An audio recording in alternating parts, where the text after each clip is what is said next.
Welcome to the Dragon's Library, your source for games, movies, shows, and more.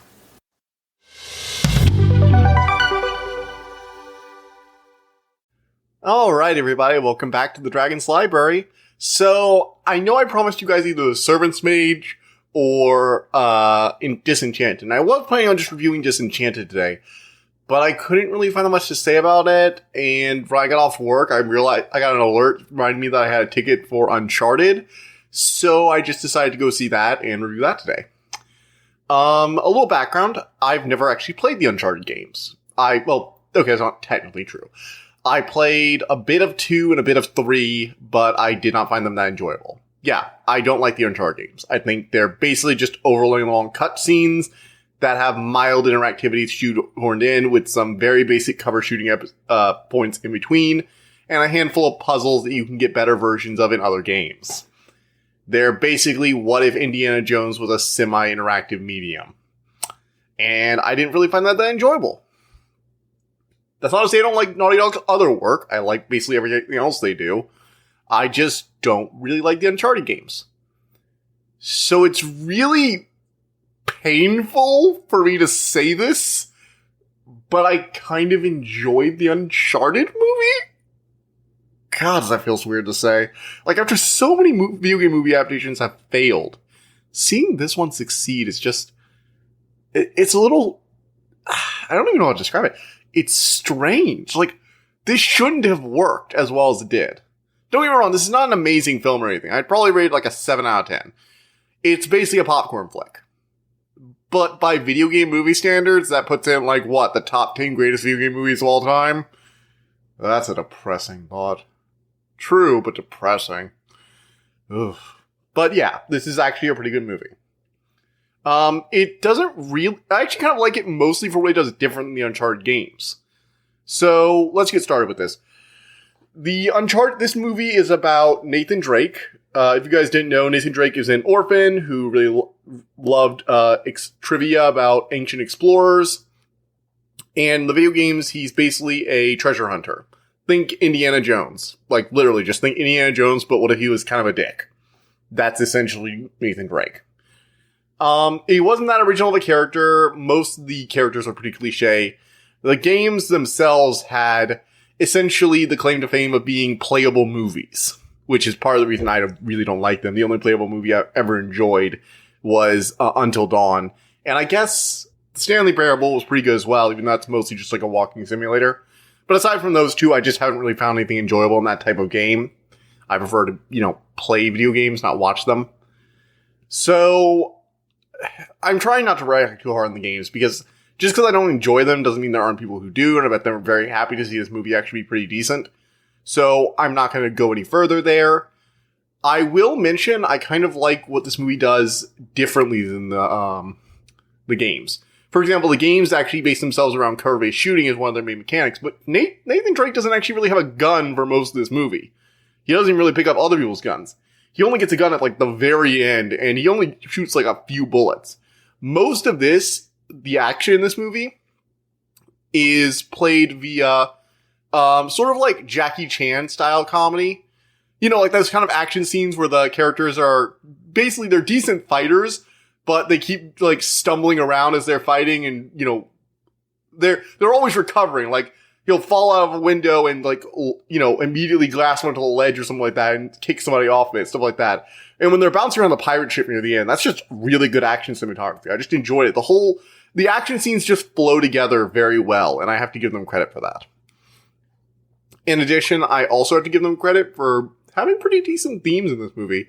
It's not anything too deep, but having an action movie that, like, when I started thinking more about it, I'm like, oh, those themes actually line up pretty nicely, was good. The main overarching theme is that, like, greed will ruin you. I'll get more into that in the spoiler section, but it sounds pretty simple, and it sounds like done before, but they actually do some interesting things with it that other movies really should do if they want to, have that as their theme to reinforce it in better ways.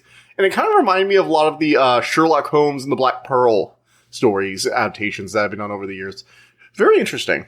That's like the last thing I expect to be reminded of when I go see a freaking Uncharted movie, but, In addition to that, you have nice puzzles and hidden riddles and all that kind of stuff. It's very interesting. Now, this isn't the kind of mystery story where you solve on your own. It's more of like, obscure arcana, lore, that kind of stuff. I definitely do like some of the riddles they give you, because you get to try and figure out what you think they mean first, which is always interesting. All the actors are good in this. Let's see, who's in this? Well, first of all, there's Tom Holland, who is a joy as always as Nathan Drake. Now, I will admit, he feels a little young to be playing Nathan Drake. Like, I know he's, 24, 25 right now? How old is Tom Holland? Jeez. He's currently 25. Yeah, he's 25. And he shouldn't feel too old to play Nathan Drake. That's, like, the age you want Nathan Drake to be. But Tom Holland feels like eternally a teenager. I think that's why they cast him to play Spider-Man, because he's an adult, but, like, he feels like a teenager. Or at least, like, a college student at, like, all times. But I really enjoyed him in this movie. Like, he's a good actor. I'm just going to say it. Tom Holland's a good actor. That's not a controversial statement. He's just a really good actor, doing a good job with a fun role. And he seems to be having a lot of fun with this, too. You also got Mark Wahlberg as Victor Sully Sullivan. He's like the, treasure hunter who kind of takes Nathan in as like a mentor-ish, worked with his brother Sam. You have, let's see here, Antonio Banderas as Santiago Makata. He plays like the first villain. Then you have Sophia Ali as the Chloe Fraser. She's like the third wheel in their little group. The other treasure hunter who's also after the stuff and they have to work with because she has one of the keys. Then you have Tatia Gabriel, who's playing Joe Braddock, a mercenary working for Moncada against them. And I actually really enjoyed her. She's really fun as a villain. She really takes like over the top, like, I am the dagger in the night. And it's like, I really enjoyed it. The one thing that gets old is everybody telling Nathan that Sully is like trying to play, like, don't trust Sully, don't trust Sully. It's like, yeah, we get it. Sully has a really controversial past, but most of you betray us way more than he does. I mean, like, it's hinted that he's gonna betray us in the end, but like, he doesn't really. I'll get into that later, spoilers. But basically, there was this famous explorer who almost sailed around the world with his crew, but he died on the last leg of the journey, and his captain and their crew returned to Spain. They were funded by this big group, and the reason they were sent on this expedition at all with the money was because they promised to bring back gold, but they didn't. However, legend has it that they actually did find gold, and they buried it away, hiding it so they could one day reclaim it and not have to pay their employers. However, because none of the crew, because they collected so much gold, like literally billions of dollars in today's gold, which combined with the ships they left behind, which would be priceless historical relics, basically means anyone who finds it would be one of the richest people on Earth just automatically. As a result, no group who has ever set out to find it has, resisted infighting, sort of like the Black Pearl from Sherlock Holmes. I told you we'd get there. There are 2 keys, and you need to retrieve them, go on a hunt. Sully was doing with Sam, Nate's brother, but, that happened. And then he comes up to Nate and gets him in, start treasure hunting. Nate always looked out to some of these explorers, so he's like, I want to go find their treasure. And he joins Sully, even though he quickly finds that Sully is a bit untrustworthy at times. Fun story, basic plot, nothing revolutionary here. It's all pretty by the books, but it's executed well, and that's not, it does a lot for a movie like this. Just decent execution and good actors who are having fun in the roles can take a basic script into something a bit better. So that's basically all I have to say on this. The effects are decent, nothing too extraordinary. There's not really any standout. The pirate ship part was fun.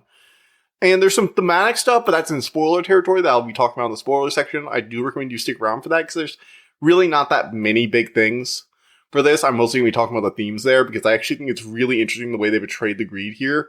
And it's slightly different than the way they do it in most other things.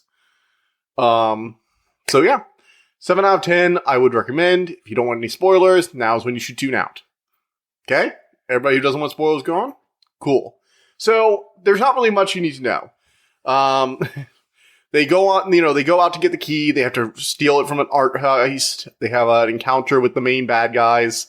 The 2 main bad guys, Joe Braddock and Santiago Makata. Makata kills his grandfather, who's going to sell away his family fortune, and he's part of the descendant of the people who sent the expedition out, and wants to find it and reclaim his family's the wealth that was stolen from them, and blah blah blah. Rich billionaire wants to get richer.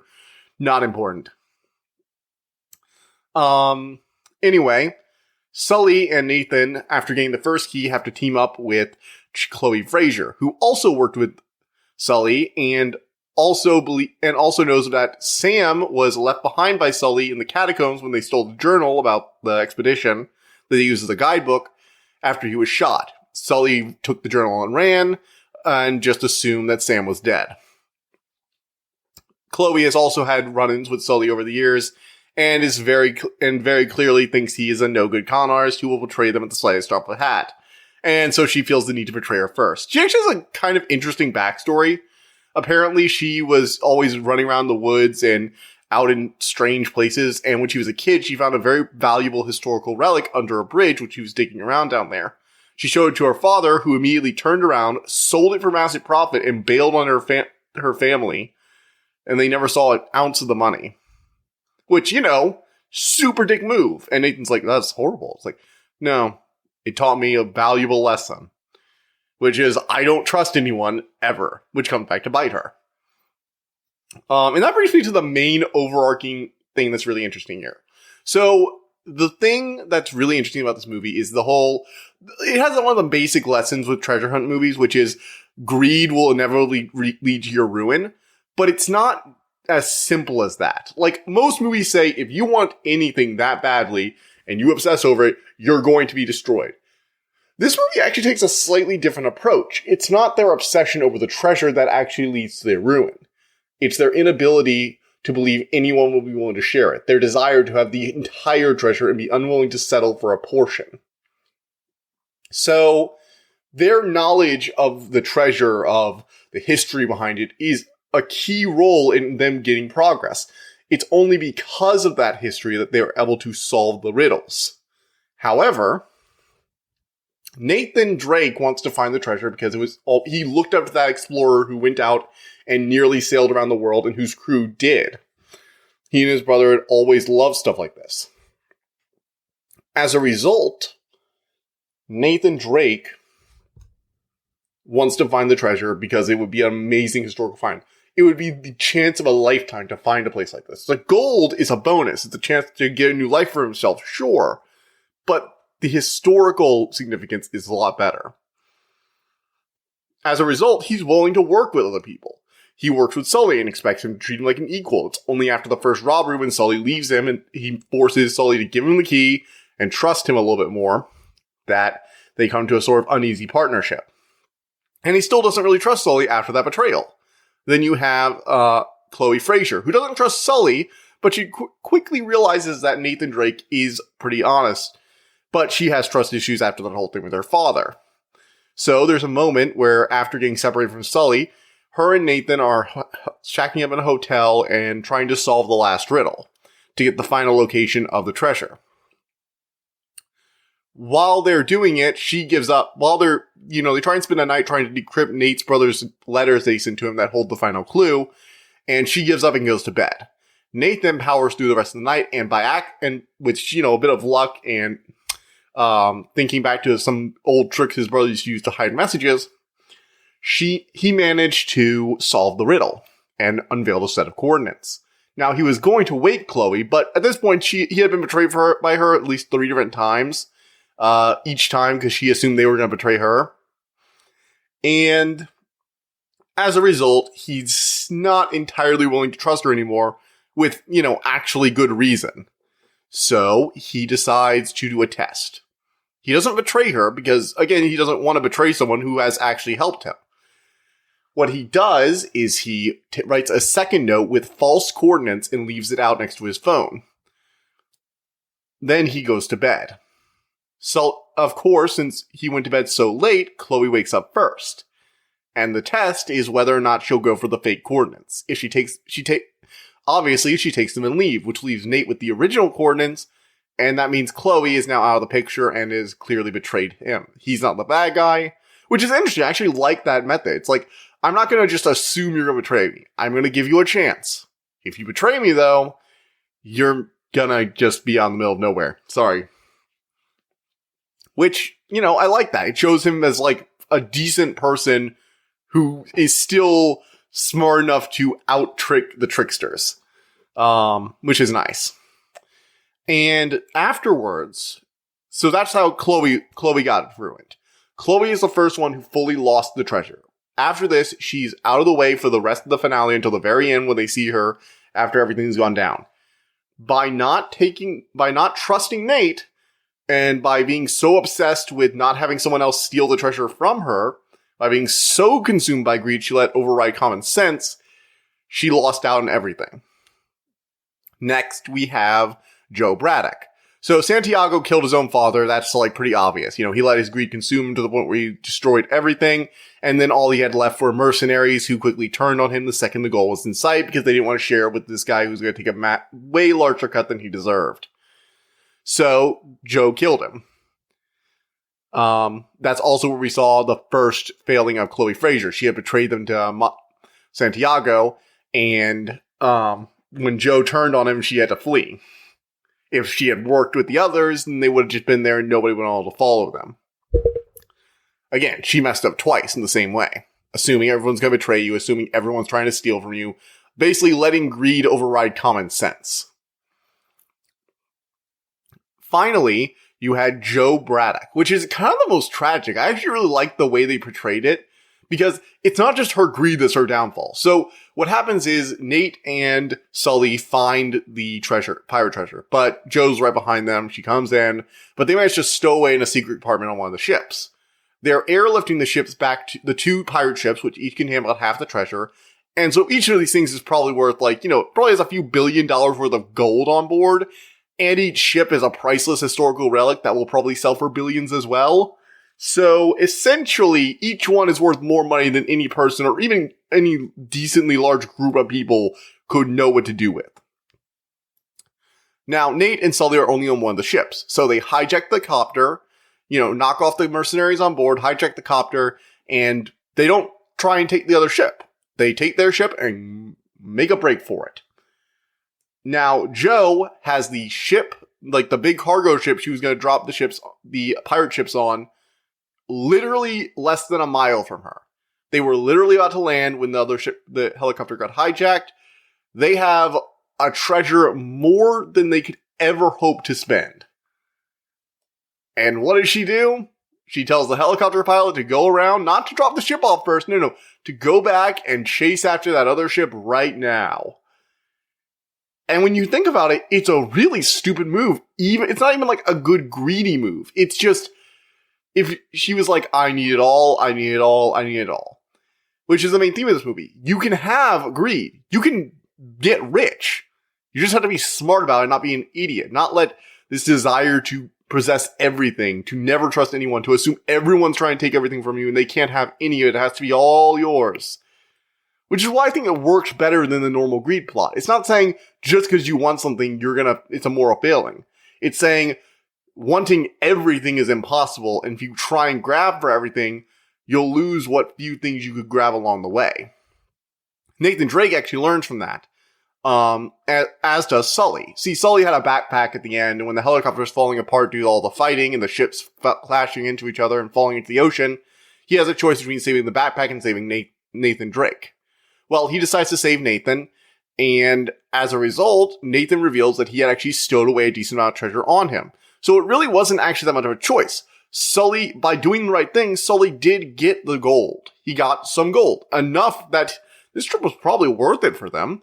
It was like a lot of ancient gold relics, which would probably have historical value on top of being just plain valuable. It wasn't as much in the backpack, but he also got a partner with Nathan Drake, who we know, as since it's like a prequel to the video games, is going to go on to have some adventures with him. All in all, I kind of thought it was kind of 11th hour, and it didn't really pay off the whole everyone saying Sully was like a treacherous guy. It's like, yeah, he bails a lot, but he wasn't as treacherous as most of the other people in this movie, which is a little weird. All in all, yeah, I liked this movie a lot more than I thought, and I liked the intent behind the whole greed will lead to ruin thing. That reminded me a lot of the same thing with the Black Pearl of Death. For those of you who don't know, because I've referenced it a few times, The Black Pearl of Death is a Sherlock Holmes story about a valuable pearl that is believed cursed. However, it's revealed at the end of the movie the pearl isn't cursed. It's actually just so valuable that no group who has endeavored to find it has gone without infighting. And there's a lot of things to remind me of that in this movie. For example, the pirates who stole the gold actually had a system to prevent any one of them from betraying them because they were so paranoid about it. There were 2 keys, one for the captain and one for the crew. And without both of them and at least 2 people working together, you can't get to the treasure. All the traps were set up in such a way that you need 2 people very separate. Maybe even 3 or 4 in a lot of areas.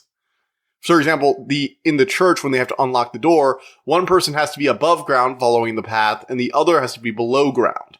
The keys have to be inserted both above and below in multiple areas simultaneously in order to open up the path and lead to the map. Which means no one could have done it alone, and no one could have done it without both keys. And the paths are specifically designed in such a way that if you try to follow the clues without that, you'd probably end up dead. And again, it leads to that whole thing of this treasure is so valuable that no one is willing to just settle for a piece of it. Everyone sees the giant whole thing it could be, and no group went without infighting. And I don't know, it just resonated with me a lot more than I thought it was. Again, the more I think about the movie, the more I'm like thinking about the way it portrayed the greed and the way each of the other characters aside from Drake and Sully were destroyed by their own actions. Because that's the really interesting thing. Every single person in this movie lost something because of their actions. Santiago killing his father and pursuing this treasure after his father told him over and over again not to pursue it literally got him killed. Chloe's inability to trust people, even after they had long since proven they were trustworthy, even saving her life on like 2 occasions, led to her not being able to get to the treasure.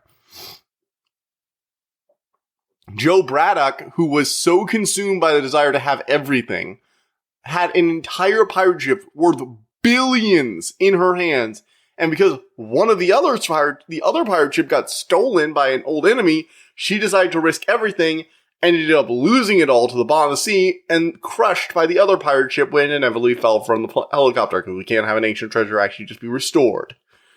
Seriously, treasure hunting movies. Can you just let us have the treasure for once? Can it not be like our bond was the true thing and also some maybe a little bit of gold we grabbed at the end? Can we actually get the pirate ship put on a museum or something like that? That'd be some nice background world building. Come on. But yeah, I liked how every single one of them died because of their own actions. Like, they literally screwed themselves over. If everyone in this movie went along normally, well, Santiago would probably still be a rich guy. Would still be rich and alive. Even if he hadn't done that, Joe Braddock could have had half the treasure. She hadn't, killed them. And Chloe Fraser and if Joe Braddock had left them alone, and if Chloe Fraser hadn't betrayed them originally, they could have had the treasure all to themselves. And even if Joe had followed them, if she had also let bygones be bygones, they could have split the few billion 3 ways. She and her friends could have split it about 20 ways, and everyone would have been happy. Seriously. Is like several $1 million not enough for you? But they couldn't stand not to.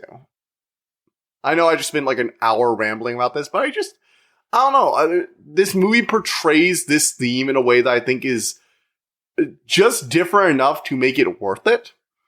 And the movie itself doesn't really have much else to say to me. Like, again, all of it's pretty decent. I like Tom Holland. I liked everybody in it. But yeah. So I'm getting my Horizon Zero Dawn in tomorrow. I can't wait. Not Horizon Zero Dawn. Horizon Forbidden West. Ugh. I keep doing that. I don't know. For some reason, Zero Dawn is just like attached to the franchise forever for me. But yeah, Horizon Forbidden West is coming in tomorrow. Hopefully I will, not have any problems with it. But assuming everything goes well, I'm going to try and power through it this weekend. And hopefully I will be able to review it on Tuesday. If not, I will be reviewing The Servant Mage on Tuesday and the game on Friday. If that happens, I will also try and power through Elden Ring that Friday, Saturday, and Sunday and get to that on Monday. If I do get Horizon Forbidden West finished this Friday, we will have Horizon Forbidden West on Friday, and either The Cursed, which is a horror movie I've been thinking about going to see, or The Servant's Mage, depending on my mood, on Monday, Elden Ring on Friday, and then whichever of those two I don't do on the next Monday. So that's my schedule. I'm going to try and stick to it this time. It has some modifiers, so everything should work out. Alright guys, see you next time. Bye. I hope you enjoyed listening to this episode, and thank you for listening to the Dragon's Library. Please subscribe to this podcast to be notified of new episodes.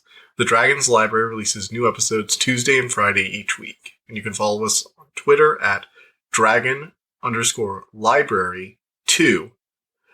If you want to suggest an episode topic, my email is in the description below. And as always, thank you so much for all your support.